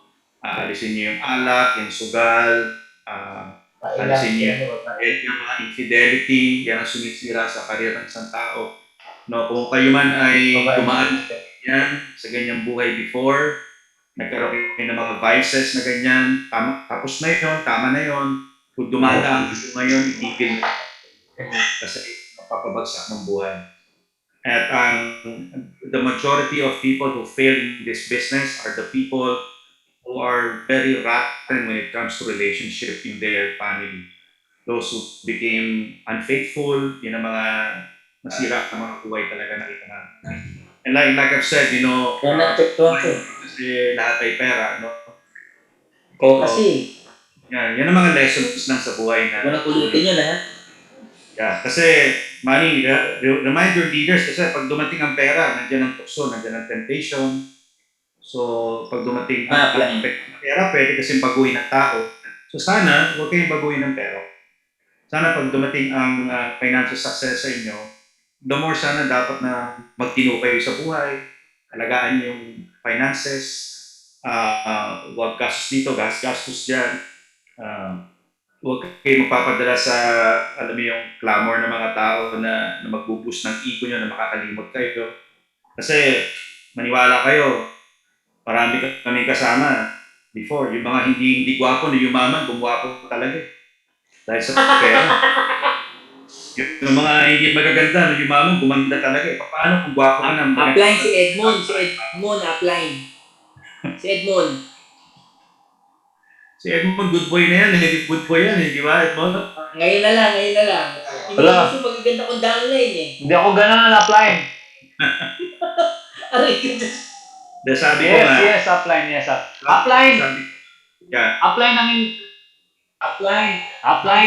Hindi ko makakalimutan yung sinugod ka namin sa Cityland para magka-mentor. Oh, yeah. I remember that. Ako nga mo, kasama ka doon mo, ano? Oo, alala ko Hindi yun. natin alam paano tayo papanik. Yes, apply. Oh. Yeah, yun ang mga memorable years namin yan, no? In the early days of networking in the Philippines. So, there are a lot of great memories and there are also not so good memories before, but life has to move on. we have to keep on learning from a lot of happenings in life, no? Mistakes here, mistakes there, you know. So, yeah. So, sana yun, pag dumating ang success sa inyo, the more you guys have to be, stick your feet on the ground, no, malimot lagi, the more na dapat na maging prayerful kayo, para magpasalamat kasi nga lahat yan ay pinapahiram lang. Hindi yan sa atin. No? Pag binigyan kayo ng magandang kotse, magandang bahay, hindi yan sa inyo. Pahiram lang yan. Alis hindi yan sa inyo in time. Tatanda rin tayo, iiwanan yan sa kung sino man sasalo niyan. So, it's not ours. Ang pag-aari lang natin sa mundo talaga is decision making. So the more that you guys have to be wiser in life, Careful. it's okay to be richer, but sa akin kasi important to become wiser in life. It's not about ang buhay ay hindi pagaling. Although maganda naman sa industriya natin, ito yung industriya na tatalunin ng isang taong masipag, ng isang taong matalino. Tatalunin ng isang taong malakas ang loob, ang isang taong magaling. No? So, pag meron kayo ng mga ganong special character na yun na tinatawag na character strength and virtue, mas lalamangan niyo yung mga tao na mas may intellectual capability, mayroong educational background, or sabihin na natin background sa buhay, tatalunin yan. And yung tao ngayon, gusto nila yung story ng mga underdog. So, maraming underdog stories in networking industry na talaga nakilala sila. And yun nga, sabi ko nga, pag dumating kayo doon at na-recognize kayo, be very humble enough and accept that all of these things are just blessings. Nilagay ka lang doon for the meantime dahil may paggagamitan sa'yo. Gagamitin ka for a special purpose for that. So use your purpose there, Manila. Look at the good things of what is happening. Don't dwell on the pandemic. No, kung titignan kasi natin ang pandemic lagi, you guys will live in fear and anxiety. Marami kasi nagiging cause of death ngayon, hindi na kasi COVID-19 eh. Nagiging cause na is heart attack because of worries and fear, anxiety. So alisin niyo yan. Yung pandemic ay hindi yan galing kay Lord, pero hinahayaan niya na mangyari yan. He allows it to happen so that people would learn in life. Kasi, God is a very jealous God. So, pag nakita nung nasa taas na masyado tayong obsessed sa mga material na bagay sa buhay, magagalit talaga yun. So, kumukuha siya ng attention sa atin. So, give time to Him and mas alam ng Panginoon yung kailangan ninyo kaysa mas alam niyo yung kailangan niyo. Mas alam niyo yung mga bagay na makakabuti sa iyo in the future kaysa mas alam ninyo o ni Manny, yung President. Si Manny is just a bridge to all of you para umangat ang buhay ninyo at saka yung mga uplines ninyo at mga mentors sa ibang company na nagko-contribute sa inyo katulad ko. So mas alam niyo mga kabuti sa iyo, huwag kayo matakot. Okay? Do not allow yourself to be succumbed with this fear and worries. Everything is temporary in this life. Sabi sa akin ng ibang mga leaders, sir, paano kung ito na yung end of days? Sabi ko, well, kung ito na talaga yung last days, bakit tayo matatakot? Kung last days, last days, di matatapos ang problema natin pagpunta natin lahat doon. Lahat tayo doon, mayaman na. Wala na kayong utang. Okay? Wala na kayong babayaran ng mga rental. Wala na kayong mga security. Wala na. Tapos na. Problems ninyo. Kung pwede nga lang magsalita yung mga nawala because of COVID-19, baka sabihin lang sa inyo, guys, huwag kayong matakot. Mas maganda sa pinuntahan namin ngayon. Kasi tayo, nagsasuffer tayo dito. Every day when I'm in the Vancouver downtown, I see people dying because of drugs. I see people dying because of frustration in life, because I'm a frontliner here. So I see the horrors of life outside. One time, may nasave akong tao na nag-overdose sa alley because of too much depression in life, no? So, don't be afraid, Wag, kasi pagka yung other side kasi, yun ang gusto niya, for us to live in fear. Yung fear, kalaban ng tao yan. Spend time and be happy, appreciate the good things that we have right now. Good health, opportunity. Huwag kayo makalimot mag-exercise araw-araw, give enough time, 30 to 40 minutes. Do some cardiovascular exercise, walk, jog, run every other day, do some strength workout. If you're not lifting weights, do some push-ups, body weight squats, Meron akong video sa YouTube na pinost ng AIM Global, ng Empowered Consumerism. Bisitahin niyo, may workout routine ako doon na if you don't have the chance to go to the gym, then you can work out as well. Kasi kailangan talaga may circulation yung katawan para maglabas ng happy hormones yung tinatawag na serotonin sa katawan for you to think positive. Positivity is very important nowadays. Strive every day to be very positive. Para pag umarap kayo sa clients, nag-talk kayo, nag-share kayo, magiging very, very effective kayo sa kanila. Alright? So, that ends my talk and I'm so happy to be sharing with all of you. I was able to use my time. This is actually a privilege for me opportunity na makapag-share sa inyong lahat. Thank you, Upline. Apply Forever. na, apply na. Forever grateful. Thank you, Upline. Grabe, idol. Thank you, apply. Thank you, Fly po. Thank you. Thank you. God bless. Mag-apply sa akin. Yes, isa pa. Repeat. Thank you po. Thank you. More. Thank you po. Thank you. Thank you, Fly. Thank you. Apply, wala ka pa rin pupas, apply. Wala ka pa rin pupas, apply. Thank you, Sir Ariel. Thank you, Sir Ariel. Thank you po. Thank you. Fred, salamat. Maraming salamat. Thank you po, Sir Ariel. Press money. Thank you po. Money, thank you po. Thank you. Magkamukha kayo. Thank you na, thank you. Pabata po kayo, Sir Press. Hello. Pumabata po kayo. Thank you po, Fred. Ako muna. Thank you.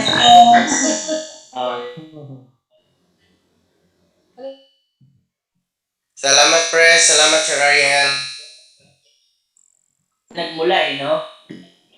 Di ba? Ano yan? Hello. So, yun, di ba? Yan si apply. Hello. Ayan. So, I hope you learned today with apply, no? Yan, kumbaga, siya isa ng mga nag-guide sa akin. Sa amin, actually, hindi Edmond. Ano ba? Ayan. So, nag-guide sa amin kung bakit kami ganito, stable. Baka masakit yan, ha? Hello? Ayan. Ano ako sine-check up. Hello. Ayan. So, I hope lahat kayo na natuto ngayong araw na to. Yan yung invite pa rin natin sa sana mapagbigyan tayo. Huwag lang nyo ipopost, ha? Kasi, alam nyo na, Yes, Press. bawal. Yung walang GLA, terminated agad. Press. Ha? Yes, copy. Pakinggan kami ng mga barkada ko, ng mga mentor sa network industry. Basta sunod lang tayo sa rules kasi para makita nyo na halos pare-pareho talaga kami. Kumbaga, nauna lang kami sa inyo, dito rin kayo pupunta, kailangan lang naka-align ka. Yung ibang tao kasi, pag nahirapan ng konti, ayaw na, di ba? Tandaan nyo, struggle is part of the ball game. Pag walang struggle, walang challenges, walang happiness, di ba? So, kaya ka na-stress ng todo kasi susunod na maging masaya ka ng gusto. May mga bata pa ba rito? Lahat 18, may na edad. Meron pa bang halos lahat may asawa na, di ba? May sabihin kasi ako, bawal sa bata. Yung mga below 18, wag na makinig. Ha? Di ba? Ganyan lang yan pagka, first time mo, pagka na-virgin ka. Pag napupunit, masakit. Tapos pagkapunit, gusto mo ulit. Di ba? Ganun lang yon.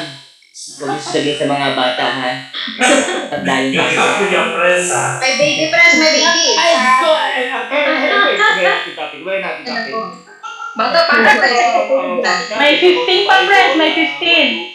Virgin pa, virgin. Sorry, hindi ako makarinig.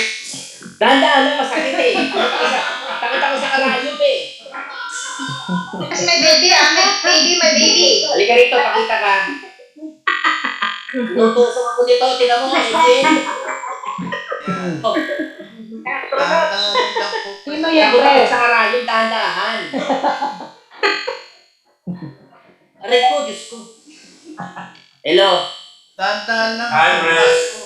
Di ba ganyan talaga pag nabe-virgin dumudugo? Dahan-dahan ang piga, maubos ang dugo.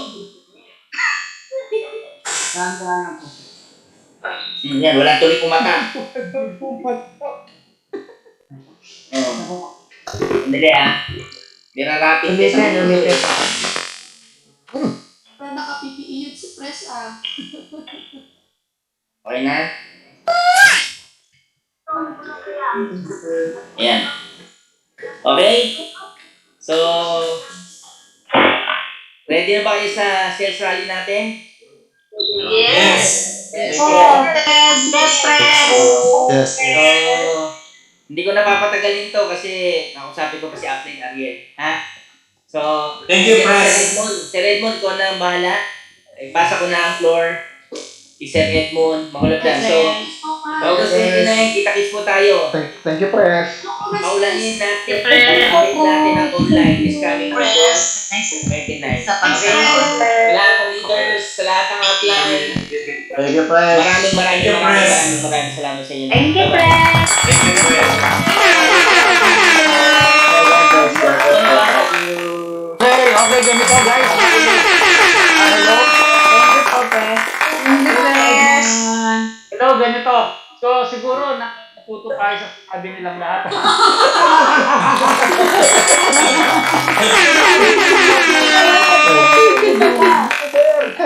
Hindi na makita yung mukha mo, sir. Pogi ah. Pero, sunod niyo. Okay guys, listen. Ganito. Ngayon. Lahat po ng sinabi ni Aplen Ariel at saka ni Pressman at yung tama. Okay? So, salamat. Thank you. Sir Edmond. Ready na tayo sa sa sales rally natin Pinaayos na po namin yung sales rally natin Yes po. Sige po. So, lahat po yan para sa inyo. Ingat po kayo palagi So, kataon na tayo ulit. Okay? So, ingat po kayo. Thank you, everyone. Thank you. Thank you, Sir Edmond. Thank you. Bye. Bye-bye. Thank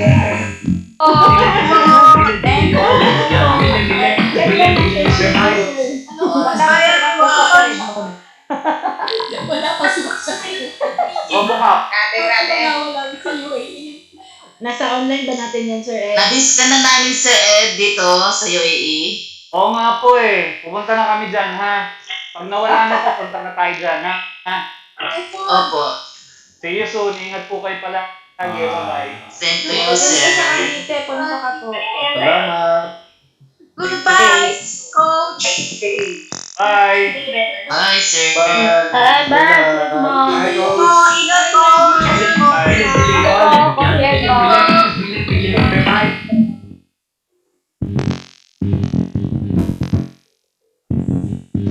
Mag-leave na kayo. Mag-leave na.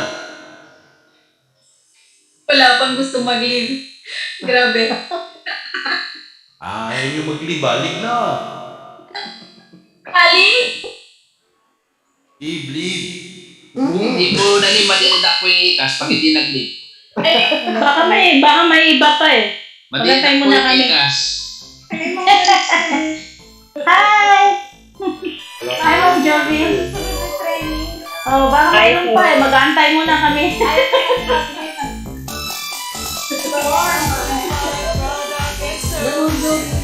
Sir John, maka-auto na po yung hindi nag-leave.